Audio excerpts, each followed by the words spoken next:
ऋषि परंपरा में एक संत हुए हैं विनोबा भावे। वे गृहस्थ आश्रम में रहते थे, किंतु जीवन संत के जैसा जीते थे। वे दर्शन की गहराइयों में जाते थे। अध्यात्म उनकी रुचि का विषय था और धर्म के बारे में भी वे चिंतन करते रहते थे और जीवन के बारे में उनकी अपनी मौलिक सोच थी। एक बार एक युवक विनोबा भावे के पास में आया और उसने प्रश्न किया कि हमें जीवन में क्या करना चाहिए। विनोबा जी ने कहा, तुम ये प्रश्न मुझे पूछ रहे हो? तुम्हारे इस प्रश्न का समाधान तो ग्रंथों में ही मिल सकता है। ग्रंथ तुम्हें इसके लिए मार्गदर्शन दे सकते हैं। विनोबा जी ने कहा, यदि तुम जानना ही चाहते हो, तुम यह प्रश्न करो कि हमें कैसा जीवन जीना चाहिए। युवक ने कहा, ठीक है, मुझे आप ये बताएं कि कैसा जीवन जीना चाहिए। विनोबा जी ने इस प्रश्न का उत्तर पाने के लिए युवक को कहा कि यह इस मकान का मुख्य दरवाजा है और इस दरवाजे के पास में तुम बैठ जाओ और आने वाले हर व्यक्ति को प्रश्न करो कि हमें जीवन कैसे जीना चाहिए। अनेक व्यक्ति दरवाजे के भीतर आए। युवक ने प्रश्न किया, किसी ने उत्तर दिया, हमें समाज के लिए जीना चाहिए। किसी ने कहा, हमें राष्ट्र के लिए जीवन जीना चाहिए। किसी ने कहा, हमें परिवार के लिए जीवन जीना चाहिए। लेकिन युवक की समस्या का समाधान नहीं हो रहा था और युवक को ऐसा लग रहा था कि मानो सारे लोग ही भ्रमित हो रहे हैं। वे अपने जीवन के बारे में कुछ निर्णय नहीं कर पा रहे हैं कि हमें कैसा जीवन जीना चाहिए। और यह स्थिति केवल उन चंद लोगों की ही नहीं है। आज अनेक लोग ऐसे हैं जो ये चाहते हैं, ये जानना चाहते हैं कि हमें जीवन कैसे जीना चाहिए। एक बार परम पूज्य आचार्य महाप्रज्ञ जी के सानिध्य में भी 4-5 युवक आए और आचार्यवर से निवेदन किया, आचार्यवर, हमें आप मंगल पाठ सुनाएं। आचार्यवर ने पूछा, क्यों, किस लिए? तो उन सब युवकों ने कहा कि हम विदेश जा रहे हैं। आचार्यवर ने पूछा, क्यों जा रहे हो? तो एक युवक ने कहा, मुझे एमबीए पढ़ना है। एक ने कहा, मुझे सॉफ्टवेयर इंजीनियर बनना है। एक युवक ने कहा कि मैं इकोनॉमिक्स में मास्टर्स करना चाहता हूँ। अपने अलग अलग जो ख्वाहिश थी उन्होंने बताई। आचार्य वर ने कहा, देखो, इन लोगों में एक भी युवक ऐसा नहीं है वह यह कह रहा हो कि मैं विदेश जा रहा हूँ और वहां मैं जीवन निर्माण की कला को सीखूं। सचमुच में हमें मनुष्य जन्म मिला है, हमें जीवन का निर्माण करना है।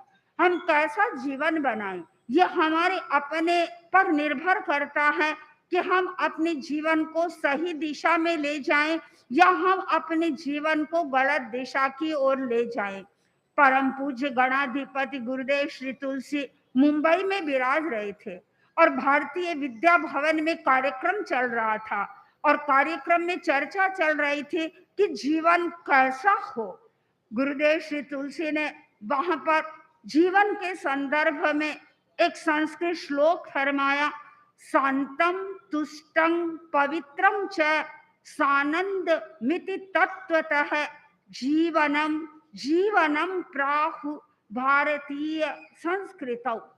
यानी भारतीय संस्कृति में वास्तव में उस जीवन को जीवन कहा गया है जिस जीवन में व्यक्ति शांति की अनुभूति करता है।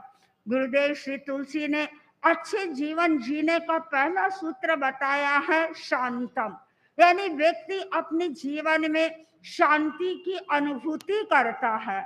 पर वर्तमान के जन जीवन को देखते हैं तो ऐसे लगता है शांति तो उससे कोसों दूर जा रही है।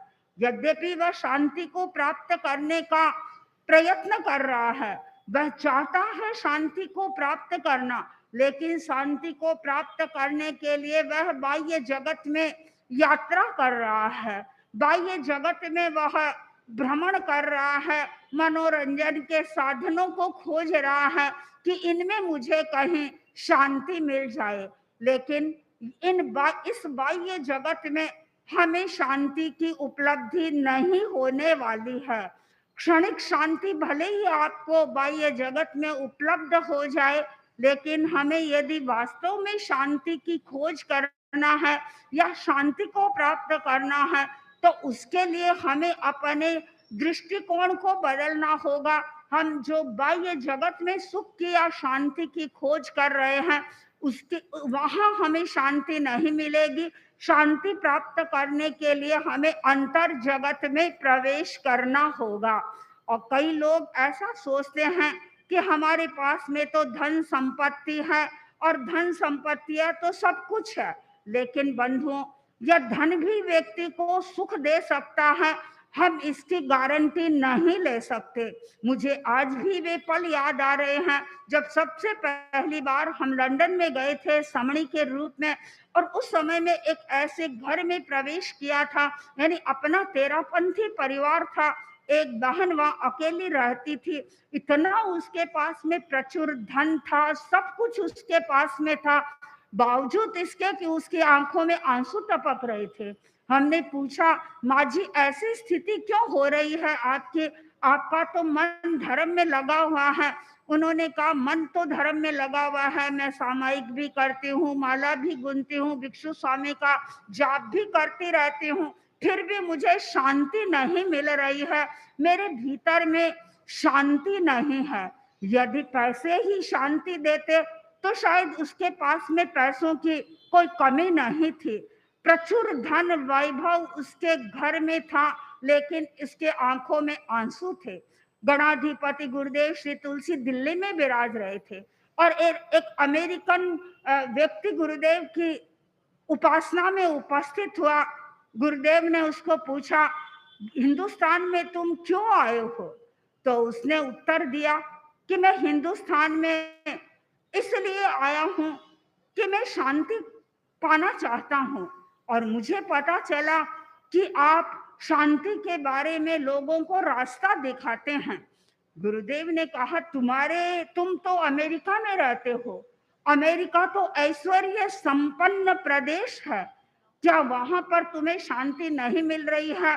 प्रचुर धन शक्ति तुम्हारे पास में है। उसने कहा, गुरुदेव डॉलर तो हमारे पास में है, लेकिन शांति नहीं है, और उस शांति की खोज में मैं यहाँ पर आया हूँ। और ये रियलिटी है कि धन व्यक्ति को सुविधा की सामग्री उपलब्ध करवा सकता है, लेकिन धन के द्वारा कभी व्यक्ति को शांति उपलब्ध नहीं हो सकती। इंग्लिश के एक लेखक ने लिखा है, money can give you a book but not knowledge. आपके पास धन है, आप पुस्तक तो खरीद सकते हो, लेकिन धन के द्वारा आप ज्ञान को नहीं खरीद सकते। Money can give you a medicine but not health. आपके पास धन है, आप दवाइयां खरीद सकते हो, लेकिन धन के द्वारा आप कभी भी स्वास्थ्य को प्राप्त नहीं कर सकते हो। Money can give you a building but not comfort. यानी धन के द्वारा एक आप अच्छा खासा बंगला तैयार कर सकते हो, बंगला प्राप्त कर सकते हो, किंतु आप सोचो कि मुझे कंफर्ट मिले, वह कंफर्ट आपको नहीं उपलब्ध हो सकता। यानी money can give you everything but not peace. यानी धन के द्वारा आप भौतिक सुख सुविधाएं चाहे जो प्राप्त कर सकते हैं, लेकिन धन के द्वारा यू कांट गेट पीस। यानी आप कभी भी शांति को प्राप्त नहीं कर सकते। और शांति को प्राप्त करना है तो उसके लिए आपको ध्यान की शरण में जाना होगा। और जो व्यक्ति ध्यान करते हैं, भीतरी जगत में चले जाते हैं, वे व्यक्ति शांति का अनुभव करते हैं। और भीतरी जगत में आपको कौन ले जा सकता है? सामान्य व्यक्ति आपको भीतरी जगत में नहीं ले जा सकेगा।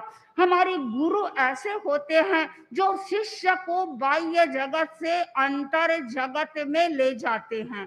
कभी कभी आचार्यवर ध्यान का प्रयोग करवाते हैं और ध्यान के प्रयोग में हमें अनुभव होता है कि सचमुच में बाह्य जगत को हम छोड़ रहे हैं और हम अंतर जगत में प्रवेश कर रहे हैं। यदि हमें अपने जीवन को अच्छा बनाना है तो उसके लिए हमें अपने जीवन में ध्यान को भी अपनाना पड़ेगा, और जो व्यक्ति ध्यान करना सीख लेगा वह व्यक्ति अपने जीवन में शांति को भी प्राप्त कर सकता है। गुरुदेव श्री तुलसी ने अच्छे जीवन का दूसरा सूत्र बताया, तुष्ट, यानी जो व्यक्ति संतोष की अनुभूति करता है वह व्यक्ति अपने जीवन को अच्छा बना लेता है। और वर्तमान में हम अनुभव करते हैं कि व्यक्ति के पास में बहुत कुछ होकर के भी उसे ऐसा लगता है मेरे पास में कुछ नहीं है, यानी उसकी नीड्स इतनी बढ़ती चली जा रही है जिसकी कोई सीमा नहीं है। यानी द्रौपदी का चीर जैसे बढ़ रहा है वैसे उसकी इच्छाएं बढ़ रही है। यदि इस प्रकार इच्छाएं बढ़ती रहेगी तो कभी भी आप जीवन में संतोष का अनुभव नहीं करेंगे। संतोष का अनुभव करना है तो आपको अपनी इच्छाओं पर ब्रेक लगाना होगा, अपनी इच्छाओं का कंट्रोल करना होगा, और तभी आप तुष्टि का जीवन जी सकते हैं, तभी आप अपने जीवन में संतोष का अनुभव कर सकते हैं। तीसरा अच्छे जीवन का सूत्र बताया गुरुदेव ने, वह पवित्रता। जिस व्यक्ति की पवित्रता बढ़ जाती है वह अच्छा जीवन जी सकता है। और पवित्रता, हमारे मन की पवित्रता बढ़े, हमारे वचन की पवित्रता बढ़े और हमारे शरीर की पवित्रता बढ़े। और पवित्रता जब बढ़ जाती है तो व्यक्ति का व्यक्तित्व भी आकर्षक लगने लगता है। हम देखते हैं मुंबई में जब से आचार्यवर आए हैं, जहां कहीं भी पर जिस किसी उपनगर में आचार्यवर पधारते हैं हजारों हजारों की भीड़ इकट्ठी हो जाती है। क्या आचार्यवर आपको निमंत्रण दे रहे हैं? आचार्यवर निमंत्रण नहीं दे रहे हैं, किंतु आचार्यवर का आभा मंडल आपको निमंत्रण दे रहा है। आचार्यवर ने अपनी पवित्रता की साधना के द्वारा अपने आभा मंडल को इतना पवित्र, इतना पावरफुल बना लिया है जिसके कारण लोग आपके पास में आते रहते हैं, दौड़ते रहते हैं। जैसे मधुमक्खियों को जहां पराग दिखाई देता है वे पराग के इर्द गिर्द घूमती रहती है। क्यों घूमती है? पराग में उन्हें मिठास आता है और वो पराग को पाना ही चाहती है। आप लोग यहाँ आ रहे हैं, क्यों आ रहे हैं? आपसे आपको आचार्यवर की पवित्र आभा मंडल से ऐसी किरणें उपलब्ध हो रही हैं जो किरणें आपके भीतर जाकर के पवित्रता को बढ़ाने वाली होगी। आचार्य श्री तुलसी ने अच्छे जीवन का चौथा सूत्र बताया, आनंद। व्यक्ति आनंद का अनुभव करे, और जो व्यक्ति आनंद का अनुभव करता है सचमुच में वह व्यक्ति अपने आप में निहाल हो जाता है। आनंद, गुरुदेव श्री तुलसी कहते थे, आनंदो में वर्षति वर्षति, आनंदो में रोमण रोमणी। यानी जब आप अस्वस्थ हो गए थे राजल देसर में, डॉक्टर ने कह दिया था कि आपको बेड रेस्ट करना है।